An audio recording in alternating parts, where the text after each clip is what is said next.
Edited by USEA. Chapter 3, The Lost Herd. Once upon a time, in the dying land of Equestria. Good night, fillies and gentle colts. This is Lonesome Pony speaking, and you're tuned to Radio 52, all the news you need to hear about Big 52, and nothing else? Well, almost nothing. In fact, it seems that now the biggest radio station in Equestria is broadcasting through all of the wasteland. Some say it went down to Philadelphia on behalf of DJ Pond 3, and bucked the transmitter till it worked again. So hooray for those guys at 10 Pony Tower, they took over the world. Boisterous music played for a few seconds. Ahem, back to work. News. What do we have? Phone right. Hey, my little ponies, are you afraid of ghosts? You should. Do you remember the story of the carnival? Don't worry if you don't. Good old LP is going to give a quick recap for those that didn't do their homework. Far away on the north end of the Big 52 there is a solitary barn. The Red Trotters call it the Carnival. It's a cursed relic from a long-lost age, but unlike a lot of its siblings it never went to sleep. Once a year since my grandpa could remember, a ghost leaves the building and lurks the hills nearby, inviting every pony to its party and looking for company. When the next morning comes, a foal is gone. No matter what, no pony ever returned. Approaching the carnival was suicide thanks to the state-of-art laser turrets that defended the place. But if you did succeed in getting close enough without being shot, you could hear music coming from the cursed barn all day and all night long. Just like a permanent party of horrors.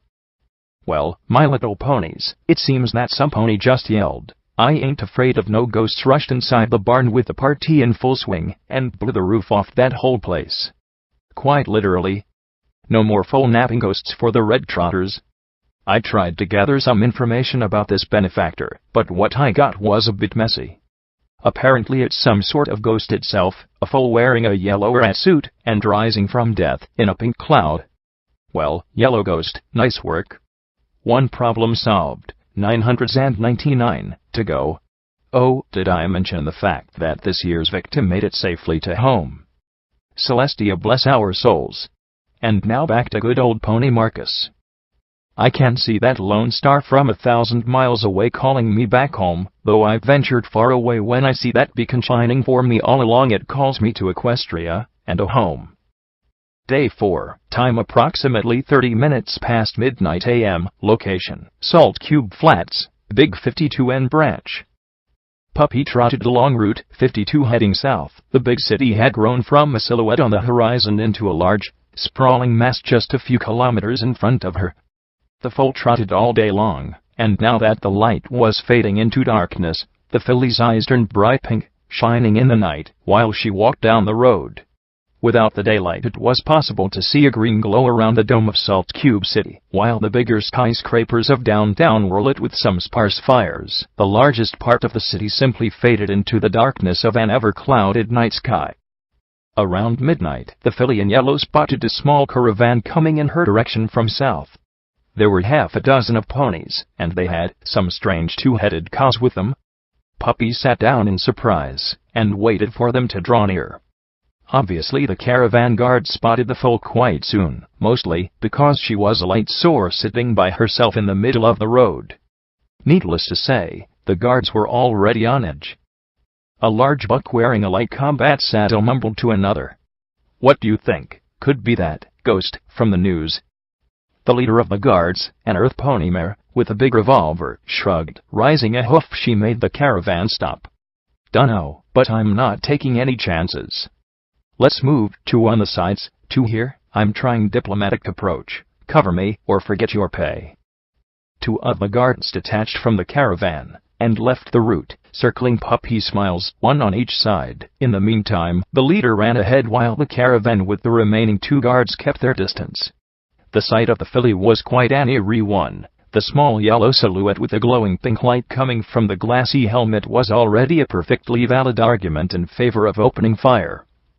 The chief of the guards approached the creature with caution, hoping that the other two guards were fast enough with the trigger in case of complications. "Hi. I'm Puppy Smiles." The foal raised a hoof, waving it to the guard leader. Well, at least it didn't seem hostile. In the Wasteland Survival Guide there's a sentence that dwarfs all the others when it comes to the sheer number of times it's iterated. Better safe than sorry. Not seeming hostile doesn't mean safe. Okay, now don't move, and tell me what you are, and why I shouldn't transform you into fertilizer. Puppy giggled. Fancy words always made her giggle. Tee-hee, Pretty Pony is funny. I'm not fertilizer, I'm Puppy Smiles. What's your name? The guard leader hesitated for a moment. Was this fool simply retarded, or it was all part of some well-schemed trap? The whole situation just smelled wrong. Yep, I'm Solid Slug. Are you alone? Without waiting for an answer, the guard gestured to the two on her sides to check the surroundings. Nopey mopey, I'm with Mr. Voice. He's super smart or super stupid, it depends, but for sure he knows where my mom is. And where is this Mr. Voice now? Inside the spacesuit. See all the lights and the pretty dots? He makes them appear? Okay, 9 out of 10 she was just retarded. Solid Slug took a better look at the helmet of the suit, trying to ignore Puppy's brightly shining eyes. There was an active HUD, quite similar to the one used into some models of battle saddles. At first sight the harness seemed a very expensive piece of equipment. Solid wondered how a fool could ever find something like that, but that pink light somehow gave her the feeling that there was something more. Long story short, Solid Slug had been in the business for a whole lot longer than most caravan guards, and had picked up more than a thing or two about the wasteland in all that time. This allowed her to formulate her next question. Say, are you from Canterlot by chance? Yush. My house's, was just under the mountain in Cloverleaf Terrace, but the other day it went down, so now I'm looking for my mom. She wasn't at the old barn, but Mr. Voice says that there is another place in that big town, so I'm going there now. Puppy pointed a hoof somewhere southward. Solid Slug nodded a couple of times while listening, raised a hoof, and gestured to the caravan. After some preparations the cart started moving again. Wow, you chat a lot, don't you? Lonesome Pony was speaking about your exploit at the carnival. My what? You mean the old barn? I didn't explode there, it was the barn that exploded, silly filly. Puppy Smiles giggled. That pink bot was totally baked bad. At first it was really creepy, but I'm a brave pony. Solid Slug scratched her head, trying without avail to follow Puppy's chattering. Well, that's great. I stay here and chat for ages, but we have to keep moving. If you're going to Salt Cube City, the ghoul community is at the Dome. I think they call it the Glow. Don't wander too much in downtown. They don't like your kin. Phone right, and good luck, little ghost. When the caravan arrived, the other ponies of the group launched curious looks at Puppy, but Solid Slug whispered something to a purple unicorn with a red mane, and they simply kept moving. The filly in yellow stared with amazement at the Brahmins, and waved a hoof to the pretty ponies as they disappeared in the night. Once she was on her own again, the foal trotted away, heading south along the route. Day 4, time approximately 11:30 a.m., location, downtown, Salt Cube City. The gate was a simple barricade built with sandbags and salvaged metal plates. On a wooden platform, a pony with metal barding operated a Gatling gun, while 2 other guards checked every pony that wanted to get in Salt Cube City. One last pony unicorn wearing an officer uniform sat inside a small metal structure writing things on a register. It was almost noon, but the traffic on the north end of downtown was as dead as the wasteland. This time Puppy Smiles was ready. She had that metal thing with the painted apple and showed it to the guards. One of the armored ponies approached her while the others kept their weapons ready. Let's see. Yes, this is a valid pass. Now, what's your name and business here? I'm Puppy Smiles. What's your name, Mr. Pretty Pony? The guard raised the visor of his helmet, giving Puppy an annoyed look. Corporal Farsight. Now, what's your business in Salt Cube City, kid? Oh, I know this one. I'm looking for my mom. She is somewhere in that direction. Puppy pointed her hoof toward a cluster of ruined buildings, and the guard sighed. Very well, I guess that's enough. Just another question. Why are you wearing a full environmental suit? Oh, this one. I'm stuck inside it, but that's okay because Mr. Voice lives in the spacesuit too, and he's helping me with my mission. The filly lowered her voice, whispering to Farsight, "He's not very good with that, but don't tell him, he's quite grumpy." The guard lowered his visor again, and shrugged. "As long as you're not going to blow a mega spell in downtown, you can dress as you like. Welcome to Salt Cube City, kid." The filly in yellow trotted beyond the roadblock, but Farsight called her back one last time. "Oh, right, don't go anywhere near the dome. There are feral ghouls in the area, and it's heavily irradiated." "Okie dokie Loki. Bye-bye, Mr. Guard Farsight." Puppy trotted merrily toward the big skyscrapers at the bottom of the boulevard, even though the pink arrow pointed to a different direction. Downtown was your typical trade hub. Along the Big 52, there were guards that kept ponies from killing each other, and a couple of dozen tents with signs of the different trading companies operating in the area, like the Water Herders or the Bullet Gallopers. There were even freelance traders and some trade posts from the nearest tribes. The open market was placed in the streets, but the real downtown were the 4 skyscrapers that still stood in the middle of the settlement.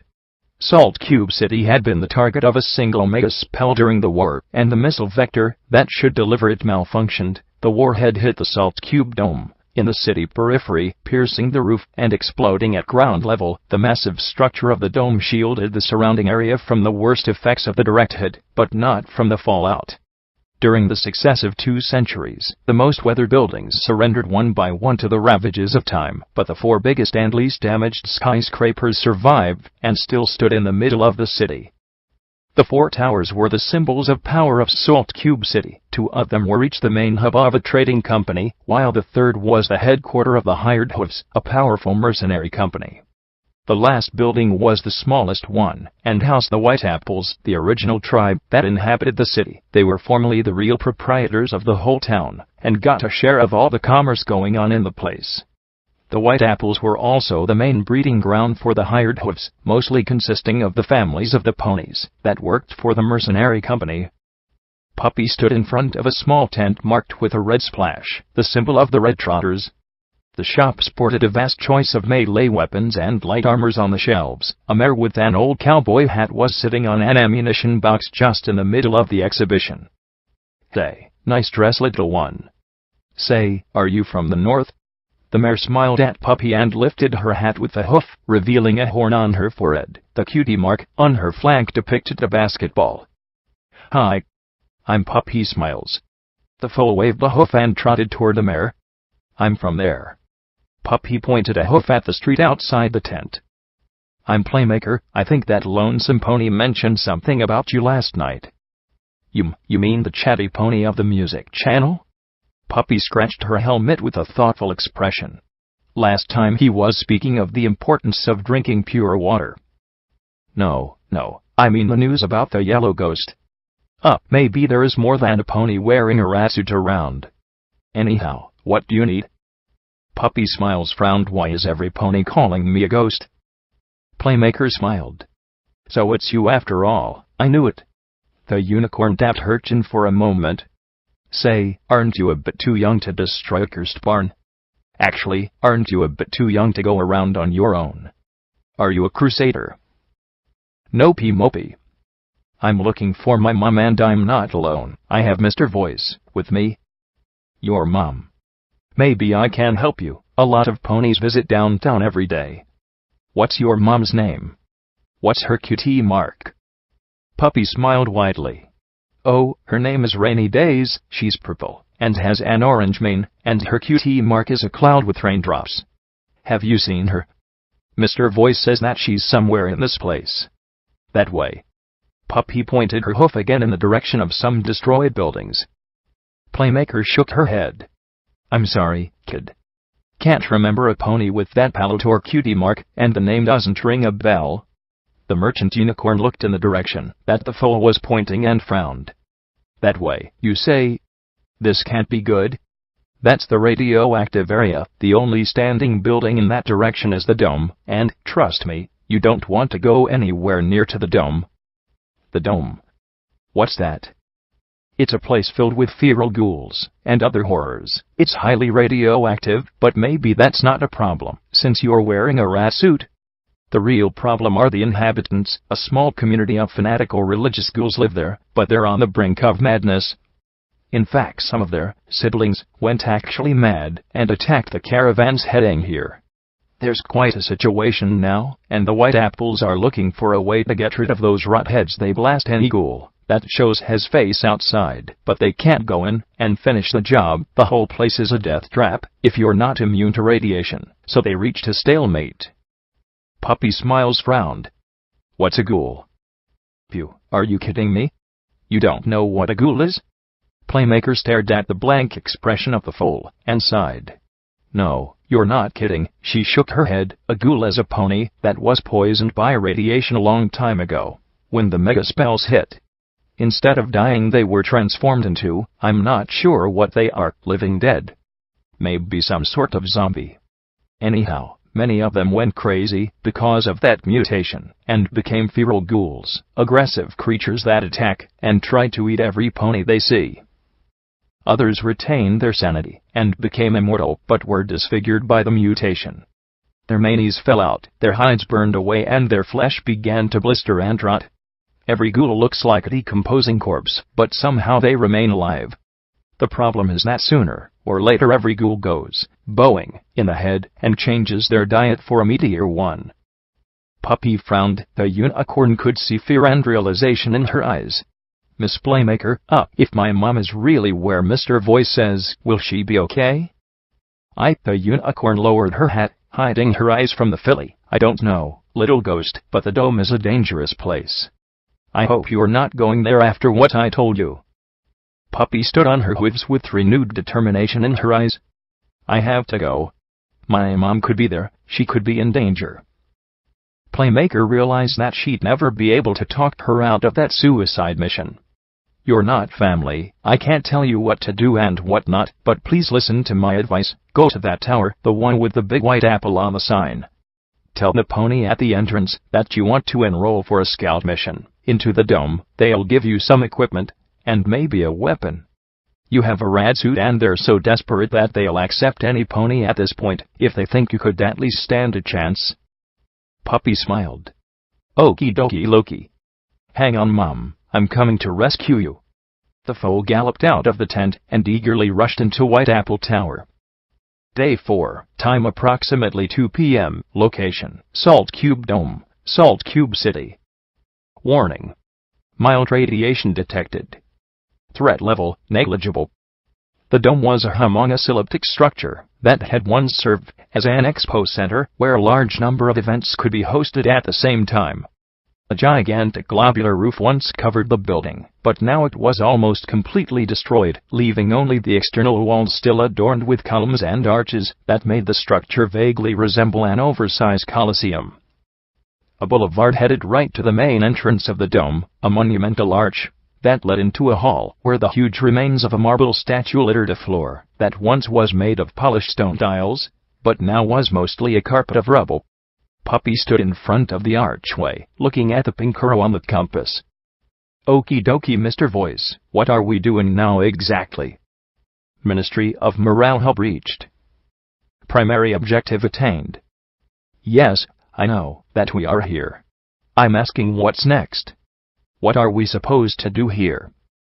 Secondary objective, investigate the ghouls, and / or get rid of them. Warning. Mild radiation detected. Threat level, negligible. So, we find these ghouls, ask them where is Mom, and then we try to make them go away. Affirmative. This is one possible approach.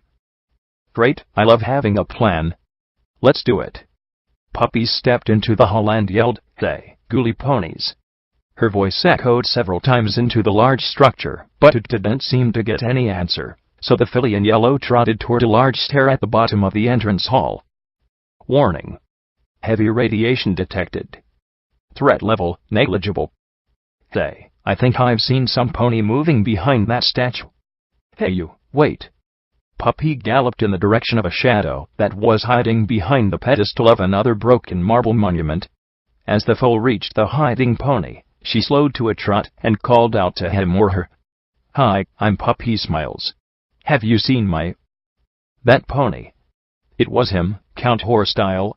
He was right in front of her, even uglier than she could remember, and somehow a lot creepier. Warning.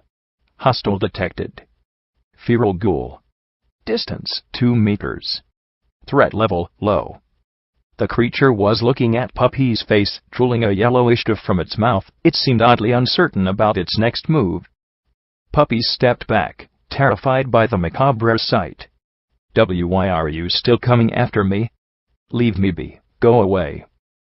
The creature growled and lowered its head. Puppy turned on herself and galloped away as fast as she could. Alas, it wasn't fast enough. The feral creature jumped on her, foaming and biting, aiming for Puppy's head. The helmet was designed to withstand some direct hits, so the first assault of the raging beast simply hurt Puppy's innocence. The sight of a hooful of rotting teeth scratching on the helmet, while dripping yellow slime at less than 10 centimeters from her face was a shocking experience that left the foe paralyzed in fear. Eek. At first Puppy reacted on pure instinct. The filly tried bucking the ghoul away, but it was a lot heavier than she was, and it pinned the little pony on the ground with its weight. Rock. Rock. Now. The little pony didn't stop screaming as she grabbed the rock of destiny with both hoofs and started hitting the monster repeatedly. Stop moving. Stop moving now. A couple of minutes later, Puppy was still beating the brown slimy pulp that was once a pony head. The scratches on her helmet and some minor bruises on the fabric were already gone due to the self-repairing spells built into the suit. Slowly, the beating simmered down until it stopped completely. The ghoul was positively immobile and Puppy needed to catch her breath. It had been terrible, but at last the dark shadow of Count Horsetail was gone. No more hiding or running away. The monster was stopped once and for all, his reign of terror extinguished. At last Puppy felt relieved. Then she raised her eyes from the dead ghoul and finally noticed the 3 other ghouls that were looking at her with empty eyes and drooling mouths. Warning. Hostiles detected on a count of 3. Nearest target at 12 meters. They. Mr. Voice. What is a static? Misunderstanding. The act of giving the wrong meaning to a sentence, creating confusion. The more you know. Puppy nodded slowly while the 3 ghouls were looking in her direction from the end of the hall. Good. What is exactly a hostile count? Hostile count. Number of enemies or intention creatures in sensor range. Actual hostile count, 3. Feral ghouls. Threat level, moderate. Puppy sighed through the rock of destiny at the ghouls and charged. The ghouls did the same thing from the other end of the hall. Day 4, time approximately 2:30 p.m., location, Salt Cube Dome, Salt Cube City. Warning. Several breaches in the containment suit. Warning. Little horn agent detected. Warning. Compass malfunctioning. Warning. Inventory management spell temporary offline. Warning. Energy crystal cells damaged. Emergency cells on 29.06%. Warning. Deadly radiation level detected. Threat level negligible. Subject deceased. Condition stable. All clear.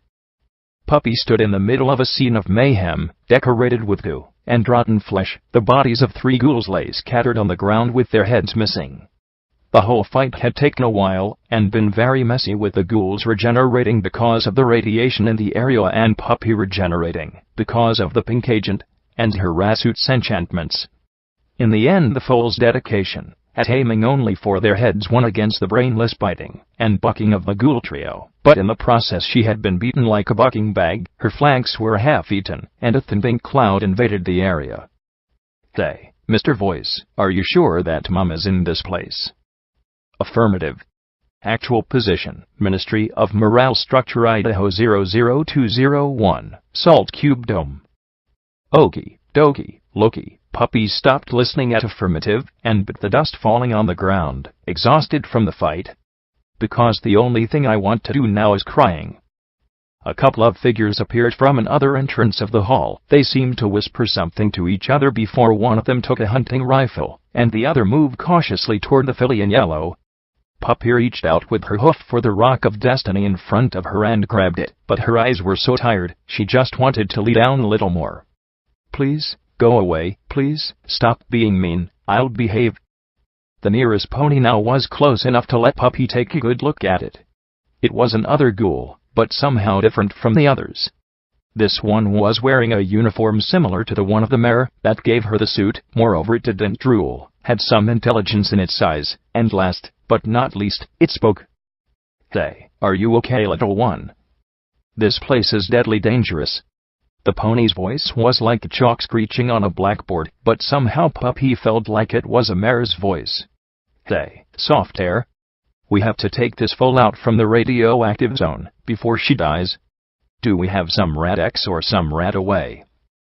"I don't think so. Stay out from the pink cloud. It seems awfully familiar. I'm almost sure it's something dangerous." The scouting pony abruptly stopped before getting too near to Puppy, and tilted her head. "Oh, so it's not just my bad eye." The ghoul trotted around the pink cloud that was quickly dissipating, as if the suit were drawing it back inside itself in the process of self-repairing. Containment restored. Warning. Critical level of radiation detected. Threat level, negligible. Puppy slowly raised on her hooves, while the ghoul mare drew near and the other kept his weapon ready. The filly had to try something diplomatic. "I hope that those ugly ponies weren't your friends?" "The word you're looking for is ghouls, little one. And yes, there was a time when they were our friends, but I guess that right now you did them a favor. So, no bad blood." The ghoul mare stopped in front of Puppy Smiles and took a look inside the helmet. The face of the filly was annoyingly well conserved, not showing scars or signs of deterioration, but the pink flames in her eyes burning bright with the radiation of the place spoke volumes about her nature. "You are quite a strange ghoul. I'm Peach Blossom. What's your name?" "Oh, yeah, I'm Puppy Smiles. I'm looking for my mom. She's supposed to be somewhere in this place, but all I found were these ugly ponies." Peach waved a hoof, calling her companion. "Soft air, stop being paranoid, and come here." Then she went back, speaking with the full in yellow. "Could you please stop calling us ugly, and just the ghouls? Anyhow, if your mother is here, she has to be a ghoul too, otherwise she is going to be super slim." "What's your mother's name?" "I know this one. Her name is Rainy Days and she's super cool. Have you seen her?" The buck coming near overheard the conversation. Rainy Days, that name sounds familiar. If you give me a second or two to think about it, I might remember something." Puppy looked amazed at Soft Air. "Really? Please, where is she?" "Hey, wait, I told you I can't remember her very well. My memory is not as good as it used to be. Anyhow, if you don't want to meet other ferals, we should move. Let's go to the glow." Peach Blossom nodded. "Yes, let's get back. After all, we found what we were looking for. Anyhow, Puppy, where are you from?" "Canterlot." Puppy smiled with pride. Canterlot was the best city ever. Why not being proud of it? Both ghouls frowned. Peach looked away, while Soft Air sighed. "Oh, so you are one of those." Peach muttered to herself. "War sucks." Day 4, time approximately 3 p.m., location, the Glow, Salt Cube City. The Glow was mostly a small circle of tents pitched in the central hall of the dome. The roof was missing, and large metallic debris littered the ground. The tents were all sporting a 3 pink butterflies symbol on a yellow background. They were large and sturdy, made of a tough material that was built to last, and indeed they had survived for more than 2 centuries. Quite obviously, the Glow wasn't called as such because of the tents, nor for the ghouls. It was the 12-meter-tall salt cube glowing in a green-bluish light that made the Glow deserve its name. Warning.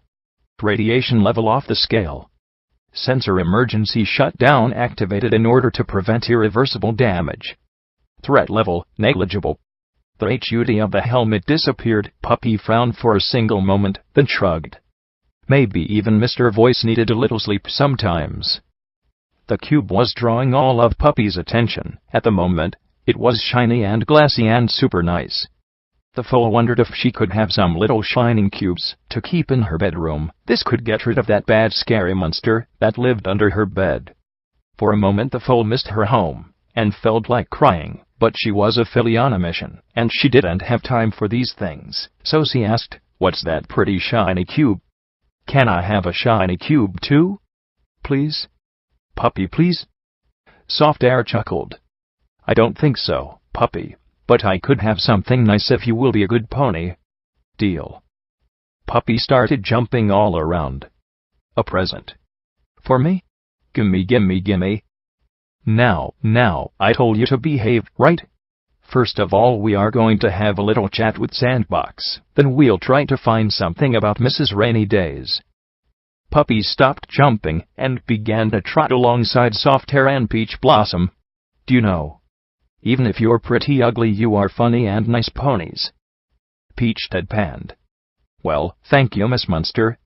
Anyhow, there he is, Sandbox, the leader of the camp. Another ghoul was looking at a block of paper, reading it, and scratching his head seemingly in confusion. Even if he seems elsewhere at times, he's smarter than the average scientist. Hey, boss, we got a visitor. The leader of the ghouls was wearing an old lab coat and a pair of glasses. He seemed quite alarmed from the look he was giving the papers in front of him. The ghoul replied without even looking at Puppy. Yes, great, give him the usual speech, and warn him against downtown. Excuse me, but I'm trying to avoid a cascade. Puppy Smiles giggled and trotted up to him, trying to look at his face. Tee-hee, ugly pony says fancy words. Hi, I'm Puppy Smiles, but you can call me Puppy. Have you seen my mom? Peach tried to stop the foal, but it was already too late. The ghoul guardian opened her mouth to say something, but was interrupted by the reaction of her leader. Sandbox adjusted his glasses and studied Puppy Smiles for some seconds. Luna buck me if I thought I'd see another functioning Mark 6. That was a hey of a failure, wasn't it? Both Peach and Air tilted their heads, staring in puzzlement at Sandbox, as he continued. They were designed to keep foals safe from the worst effects of a fallout, loaded with all the best medical talismans and up-to-date logical spells that in some cases were even more advanced than the ones used by Stable Tech in its spitbucks. The ghoul shook his head, his expression turning sad. What we didn't expect was the reaction of all this technology and magic in case of a pink agent attack. The suits had enough medical supplies and healing power in their talismans to mitigate the first effects of the gas, creating the perfect conditions for a merging process. The scientist turned toward the other two ghouls. Have you ever heard of the ghost herd? Both ponies shook their head. Sandbox put a hoof around Puppy's neck, making her stand next to him. It was about a month past the day the goddesses fell. A small herd of little ponies wearing yellow suits just like this one left Canterlot. Most of them lost their minds because of the mutation. The others had simply no clue about what was going on. They were ghosts indeed, obsessed with the loss of their parents and clueless about what happened. They wandered together mostly because every pony else in those days was dead. The herd came here, heading south. They met some survivors on their path, but the crazed ones simply slaughtered any living thing that they met. The others, well, they were afraid of being alone and followed the herd. Peach stepped back. She doesn't seem that dangerous to me. Sandbox chuckled and kept narrating his tale.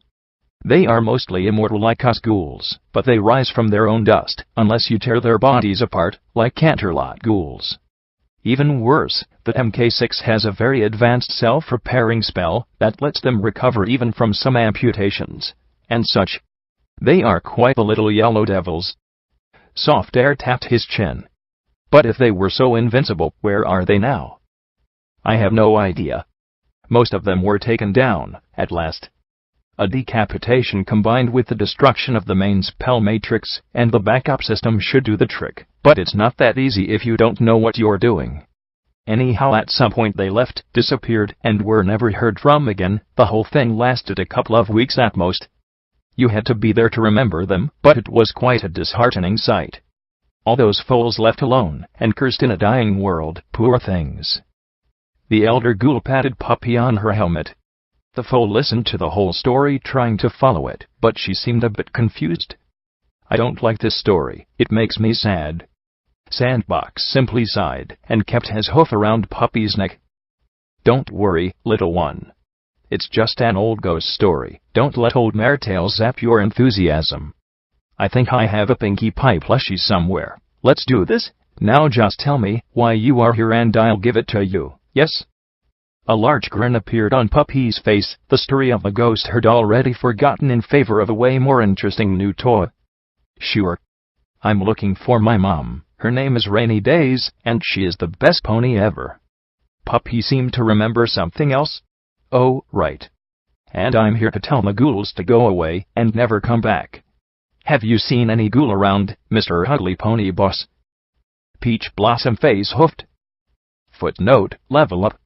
2. Lubricated, Little Leaguer, you gain a plus 5% in throwing, melee, and unarmed combat. Link to Chapter 2. Link to Chapter 4. This fanfiction is based on Fallout Equestria by Cut. A familiarity with the source material may aid your understanding. Info can be found on Equestria Daily. Edited by USEA. Additional thanks to Anon Samurai and Llama Lumps for reviewing, and a big help with some basics in English I completely missed.